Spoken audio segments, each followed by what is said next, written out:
முன்னாள் அமைச்சர் டக்ளஸ் தேவானந்தாவிற்கு நீதிமன்றம் பிடியாணை.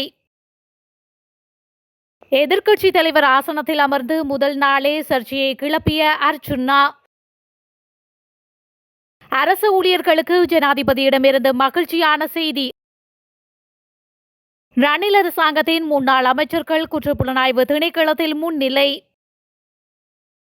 வடக்கில் இடம்பெற்ற மாவீரர் துயிலுமில்ல நினைவேந்தல் நிகழ்வுகள். ரணிலுக்கு எதிராக உயர்நீதிமன்றத்தில் மனு தாக்கல். முன்னாள் அமைச்சர் டக்ளஸ் தேவானந்தாவிற்கு கொழும்பு மேலதிக நீதவான் பசன் அமரசேன பிடியாணை பிறப்பித்து உத்தரவிட்டுள்ளார். குறித்த பிடியாணை இன்றைய தினம் பிறப்பிக்கப்பட்டுள்ளது. வெள்ளவத்தியை சேர்ந்த சுப்பிரமணியம் மனோகரன் என்ற வர்த்தகர் 2 கோடி ரூபாய் பெறுமதியான காசோலைகளை வழங்கி மோசடி செய்ததாக டக்ளஸ் தேவானந்தா செய்த முறைப்பாட்டின் பிரகாரம் அவர் நீதிமன்றத்தில் முன்னிலையாகாத காரணத்தினால் இந்த பிடியாணை பிறப்பிக்கப்பட்டுள்ளது. இந்த வழக்கு ரகசிய காவல்துறையினரால் தாக்கல் செய்யப்பட்டிருந்தது. இந்த நிலையில் டக்ளஸ் தேவானந்தா நோய்வாய்ப்பட்டிருப்பதால் அவர் நீதிமன்றில் முன்னிலையாக மாட்டார் என அவர் சார்பில் முன்னிலையான சட்டத்தரணி சம்பத் ஹேவா பத்திரன தெரிவித்துள்ளார். எனினும் டக்ளஸ் தேவானந்தாவின் சுகவீனம் தொடர்பான மருத்துவ அறிக்கை சமர்ப்பிக்கப்படாத காரணத்தினால் இந்த பிடியாணை பிறப்பிக்கப்பட்டுள்ளது. இருதரப்பு வாதத்தையும் பரிசீலித்த கொழும்பு மேலதிக நீதவான் சாட்சிக்கு பிடியாணை பிறப்பித்து விசாரணையை ஜனவரி 23ஆம் தேதிக்கு ஒத்திவைத்துள்ளார்.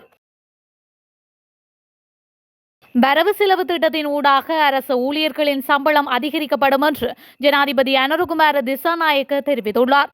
நாடாளுமன்றத்தில் இன்றைய தினம் ஆற்றிய தமது கொள்கை பிரகடன உரையின் போதே ஜனாதிபதி மேற்கண்டவாறு குறிப்பிட்டுள்ளார். வலுவான அரசு சேவையின்றி நாடு ஒருபோதும் முன்னோக்கி செல்ல முடியாது எனவும் ஜனாதிபதி இதன்போது கூறியுள்ளார். மேலும் நாட்டின் அரசு சேவை தொடர்பாக மக்கள் அதிருப்தியில் உள்ளார்கள். தற்போதைய அரசாங்கமே அதிகப்படியான அரசு சேவையாளர்களின் ஆதரவை பெற்ற அரசாங்கமாகும். அந்த வகையில் திருப்திகரமான அரசு சேவை துறையை கட்டியெழுப்ப நடவடிக்கை எடுக்கப்படும் என்றும் ஜனாதிபதி இதன்போது குறிப்பிட்டுள்ளார். மேலும் ஆண்டு வரவு செலவு திட்டத்தின் ஊடாக அஸ்வெசும நலன்புரி கொடுப்பனவு அதிகரிக்கப்படும் எனவும் ஜனாதிபதி இதன்போது சுட்டிக்காட்டியுள்ளார். அத்துடன் வறுமை நிலையில் உள்ள மாணவர்களின் கல்வி மேம்பாட்டுக்காக விசேட கொடுப்பனவு வழங்கப்படும் எனவும் ஜனாதிபதி மேலும் குறிப்பிட்டுள்ளார். மாவீரர் வாரத்தின் முதல் நாளான இன்று விசுவமடுவில் உள்ள துயிலுமில்லத்தில் நினைவேந்தல் நிகழ்வு முன்னெடுக்கப்பட்டுள்ளது. விசுவமடுவில் உள்ள தேராவில் மாவீரர் துயிலுமில்லத்தில் குறித்த நினைவேந்தல் நிகழ்வு முன்னெடுக்கப்பட்டுள்ளது. இதன்போது பொதுச்சுடரேற்றி மலர் தூவி மாவீரர் துயிலுமில்லங்களுக்கு அஞ்சலி செலுத்தப்பட்டது. மாவீரர் வாரம் இன்று ஆரம்பமாகியுள்ள நிலையில் யாழ் தீவகம் சாட்டி மாவீரர் துயிலுமில்லத்தில் நினைவேந்தல் இடம்பெற்றது. ஒவ்வொரு வருடமும் நவம்பர் 27ஆம் தேதி மாவீரர் நாள் நிகழ்வுகள் தமிழர்கள் அதிகமாக வாழும் வடக்கு கிழக்கு மாகாணங்களில் அனுஷ்டிக்கப்படுவது வழமையாகும். அந்த வகையில் இந்த வருடம் மாவீரர் நாள் நினைவேந்தல் நிகழ்வுகளை மேற்கொள்ள தமிழ் மக்கள் வாழும் பிரதேசங்களில் தயாராகி வருகின்றது.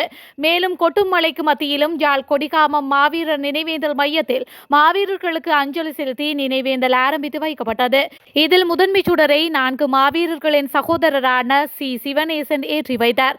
தொடர்ந்து அரசியல் கட்சிகளின் பிரதிநிதிகள், பொது அமைப்புகளின் பிரதிநிதிகள் மற்றும் பொதுமக்களின் பலரும் கலந்து கொண்டு சுடரேற்றி மலர் தூவி மாவீரர்களுக்கு அஞ்சலி செலுத்தியிருந்தமையும் குறிப்பிடத்தக்கது. யாழ் மாவட்ட நாடாளுமன்ற உறுப்பினர் வைத்தியர் ராமநாதன் அர்ச்சுனா நாடாளுமன்றம் சென்ற முதல் நாளிலேயே சர்ச்சையை ஏற்படுத்தும் விதமாக நடந்து கொண்டுள்ளார். இது தொடர்பான காணொளி தற்போது சமூக வலைதளங்களில் பகிரப்பட்டு வருவதுடன் இந்த சம்பவம் சிங்கள ஊடகங்களிலும் அதிக கவனத்தை ஈர்த்துள்ளது. 10வது நாடாளுமன்றத்தின் முதலாவது அமர்வு இன்று காலை 10 மணிக்கு சம்பிரதாயபூர்வமாக இடம்பெற்றது. இதன்போது சபாநாயகர், பிரதி சபாநாயகர், எதிர்க்கட்சி தலைவர் உள்ளிட்ட நியமனங்கள் மேற்கொள்ளப்பட்டதுடன் நாடாளுமன்றத்திற்கு தெரிவு செய்யப்பட்ட உறுப்பினர்கள் சத்திய பிரமாணம் செய்து கொண்டனர். இதன்போது வைத்தியர் அர்ச்சுனா எதிர்க்கட்சி தலைவரது ஆசனத்தில் சென்று அமர்ந்துள்ளார். உடனடியாகவே நாடாளுமன்ற ஊழியர்கள் இது எதிர்க்கட்சி தலைவரின் ஆசனம், எனவே அந்த இடத்தில் இருந்து நகருமாறு தெரிவித்த போதும் அவர் அதற்கு மறுப்பு வெளியிட்டுள்ளார்.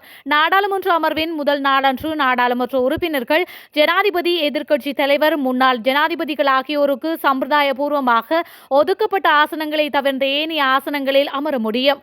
இவ்வாறான நிலையில் வைத்தியர் அர்ச்சுனா எதிர்க்கட்சி தலைவரின் ஆசனத்தில் அமர்ந்து கொண்டு நாடாளுமன்ற ஊழியர்களுடன் வாக்குவாதத்தில் ஈடுபட்டுள்ளார். இந்த விடயம் சிங்கள ஊடகங்களிலும் பேசுபொருளாக மாறியுள்ளது.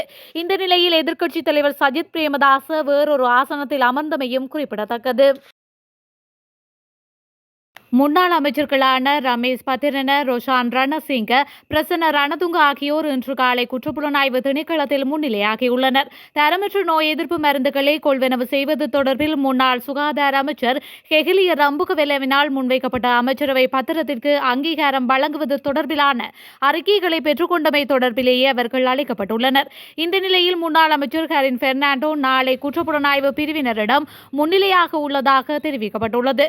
முன்னாள் சுகாதார அமைச்சர் சபையில் முன்வைத்த அமைச்சரவை பத்திரத்தின் அங்கீகாரம் தொடர்பில் அப்போது அமைச்சரவை பிரதிநிதித்துவப்படுத்திய முன்னாள் ஜனாதிபதி ரணில் விக்ரமசிங்க தலைமையிலான 18 அமைச்சர்களிடம் வாக்குமூலம் பெற உள்ளதாக குற்றப்புலனாய்வு திணைக்களம் அறிவித்துள்ளது. இதற்கான அமைச்சரவை பத்திரத்தின் அங்கீகாரம் தொடர்பில் அப்போது அமைச்சரவையை பிரதிநிதித்துவப்படுத்திய முன்னாள் ஜனாதிபதி ரணில் விக்ரமசிங்க தலைமையிலான 18 அமைச்சர்களிடம் வாக்குமூலம் பெற உள்ளதாக குற்றப்புலனாய்வு திணைக்களம் கடந்த 11ஆம் தேதி மாளிகாகந்த நீதவான் நீதிமன்றத்தில் அறிவித்துள்ளமையும் குறிப்பிடத்தக்கது.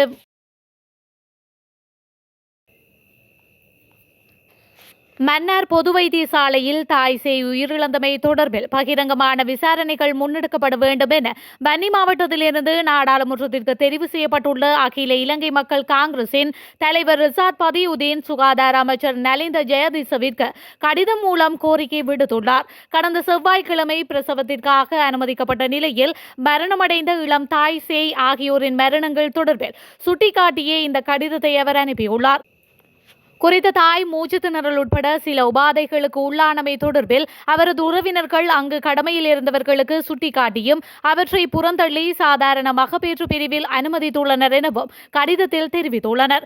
எனவே தொடர்ச்சியாக இவ்வாறான சம்பவங்கள் ஏன் இடம்பெறுகின்றன என்பதனை மத்திய சுகாதார அமைச்சு மட்டத்திலும் விசாரணை செய்து குற்றவாளிகளாக காணப்படுவோரை தண்டிக்க வேண்டியது அவசியமாகும். இவ்வாறு செய்வதால் மட்டும் எதிர்காலத்தில் இதுபோன்ற சம்பவங்கள் இடம்பெறாது தடுக்க முடியும் என தான் நம்புவதாகவும் சுகாதார அமைச்சருக்கு ரிசாத் பதியுதீன் அனுப்பியுள்ள கடிதத்தில் குறிப்பிட்டுள்ளார்.